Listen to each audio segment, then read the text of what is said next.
Hello, Bacho. Let's see this question. So the question over here says, consider the following statements A to D each with one or two blanks. A is bears go into one during winter to two cold water.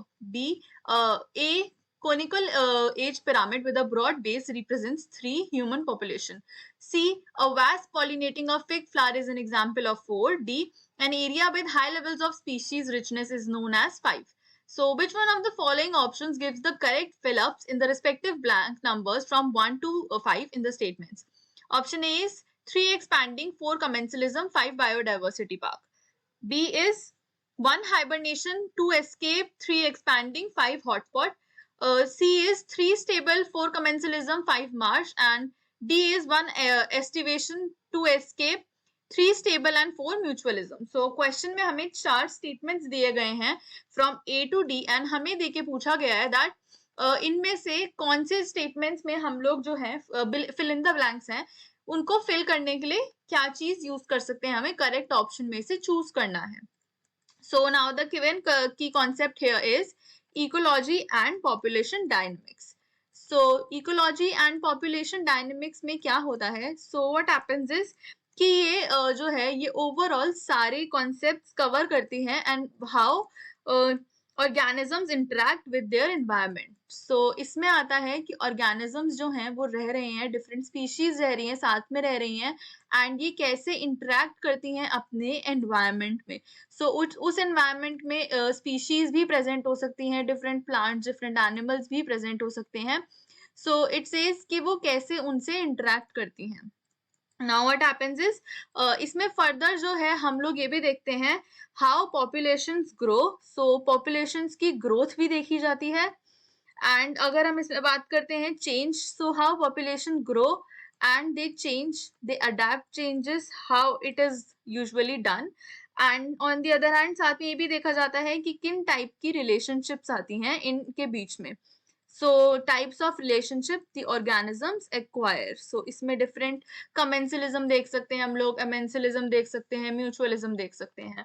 Now अब अगर हम बात करते हैं starting में तो हमारा first अगर हम देखते हैं तो ऑप्शन ए में हमें दिया गया है that bears go into, so bears go into and यहाँ पर एक हमारा ब्लैंक दिया गया है, first blank, during winter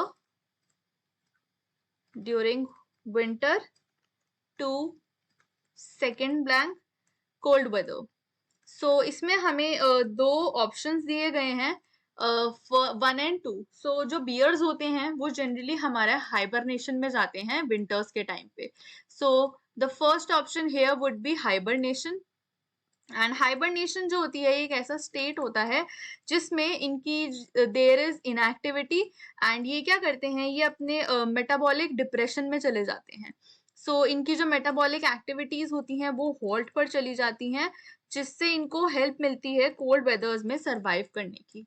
so here the second option would be escape. So bears जो होते हैं they go into hibernation during winter to escape cold weather. Option जो बी हमें दिया गया है उसमें बोला गया है a conical edge pyramid. So a conical edge pyramid with a broad base spectrum represents, so a conical age pyramid with a broad base represents, यहाँ पे हमें थर्ड ब्लैंक दिया गया है. सो यहाँ 3 दिया गया है ह्यूमन पॉपुलेशन. सो इसमें बोला गया है दैट कि एक जो कॉनिकल एज पिरामिड होता है ये ब्रॉड बेस के साथ प्रेजेंट होता है.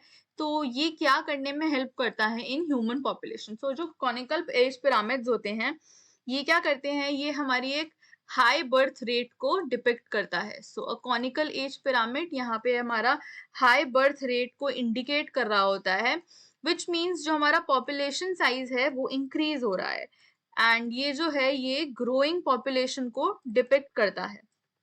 सो विच मीन्स कि ये जो है ये कॉनिकल एज पिरामिड ये हमारा रिप्रेजेंट करेगा which is expanding human population को. सो जो हमारा थर्ड ऑप्शन होगा वो होगा हमारा expanding.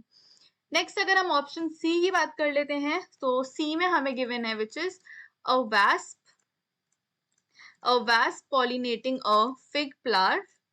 So a wasp pollinating a fig flower is an example of fig flower and इसको बोला गया है कि ये किस चीज का एग्जाम्पल है. सो अगर एक वैस्प है, ये एक फिग फ्लावर को पॉलिनेट करने में हेल्प करता है, तो हम इसको कंसिडर करते हैं म्यूचुअलिज्म का एग्जाम्पल. ना वाई म्यूचुअलिज्म? बिकॉज म्यूचुअलिज्म जो होता है ये एक सिम्बायोटिक रिलेशनशिप होता है, एंड जो हमारा वैस्प होता है और जो हमारा फिग फ्लावर होता है ये एक हमारा सिम्बायोटिक रिलेशनशिप को एक्सप्लेन करता है, जहां पर हमारे दोनों ही स्पीशीज जो हैं वो बेनिफिट में रहते हैं. So here both are getting benefit. So किसी को भी यहाँ पे नुकसान नहीं हो रहा होता है, दोनों को ही बेनिफिट मिल रहा होता है. अब अगर हम लोग नेक्स्ट ऑप्शन की बात करें तो ऑप्शन नंबर डी हमें गिवन है which is an area with high. So an area with high levels of species richness, with high levels of species richness and इसके बाद बोला गया है कि इसको हम क्या बोलते हैं, एंड यहाँ पे दिया गया है 5th point. So an area जिनके पास high level of species richness होती है उसको हम कंसिडर करते हैं as a hotspot. So hotspot क्या होते हैं? ये एक ऐसा बायोडाइवर्सिटी का रीजन होता है जहाँ पर हमारा जो है एक high level of species richness present होता है. नाउ अगर हम लोग यहाँ पे गिवन ऑप्शन की बात कर लें कौन सा ऑप्शन ठीक होगा, so therefore the correct option for this given question is option number B, that is 1 hibernation, 2 escape, 3 expanding and 5th hotspot. Hope you understood it well. Best of luck.